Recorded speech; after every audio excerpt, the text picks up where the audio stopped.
Skandal Jiwasraya, kerugian ditutup negara, sitaan terdakwa jadi bancakan jaksa, ditulis oleh Nia Alif di siwar.com. Berkaca dari kasus Joko Chandra, nyatanya mafia hukum itu ada.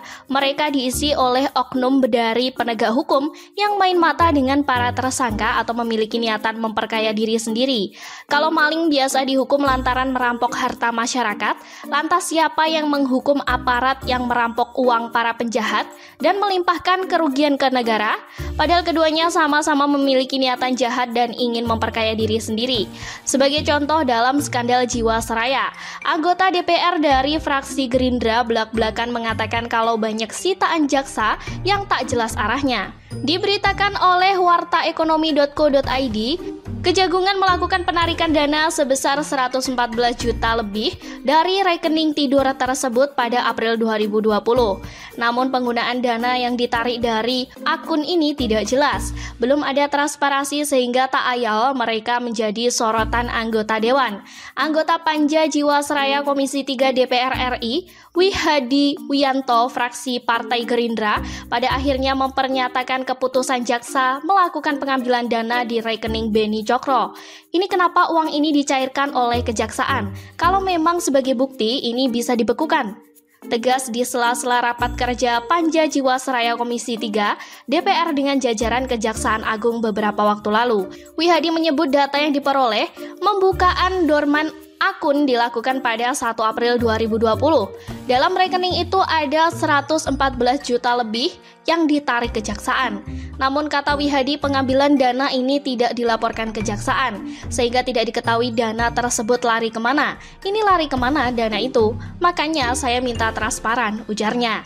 Selain uang, lanjut Wihadi, kejaksaan juga menyita sejumlah saham. Jika ditotal jumlahnya ratusan miliar. Ada juga saham Mayapada, saham Omni Capital, dan lain-lain, terangnya.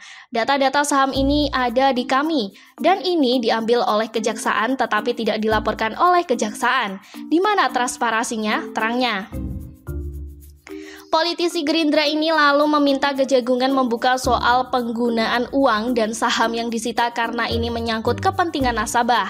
Apalagi nasabah menginginkan uangnya kembali. Dia menjelaskan dana-dana ini mestinya dikembalikan kepada nasabah. Sebab jangan sampai nanti pemerintah diminta bailout Jiwasraya, tetapi uang nasabah diambil lalu raib entah kemana. Jika keputusannya nanti uang itu dikembalikan kepada nasabah, maka Kejagungan harus mempertanggungjawabkan ini semua, tegasnya. Tetapi kalau ini disita, tetapi tidak ada dalam dokumen penyitaan, kemana raibnya dana-dana ini? Dan Kejagungan harus bertanggung jawab, tegasnya. Saya minta kejaksaan harus terbuka.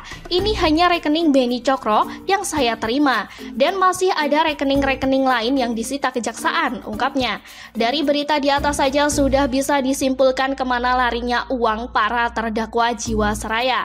Bukannya dikembalikan pada nasabah JS, malah dibuat bancakan oknum-oknum penegak hukum. Masalah ini lebih serius dari kasus Joko Chandra yang menggemparkan media lantaran dibongkar akun @ekdigembok. Kerugiannya lebih besar yakni 16,8 triliun dan melibatkan 5,5 juta pemegang polis.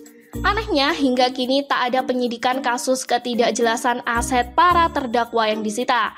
Kalau dalam kasus Joko Chandra, 3 petinggi Polri diberi saksi penahanan dan mutasi termasuk Kepala Kejaksaan Negeri Jakarta Selatan, Anang Supriyatna. Dalam skandal Jiwasraya malah seakan tutup rapat. Apa karena perampokan di kasus Jiwasraya belum seheboh kasus Joko Chandra?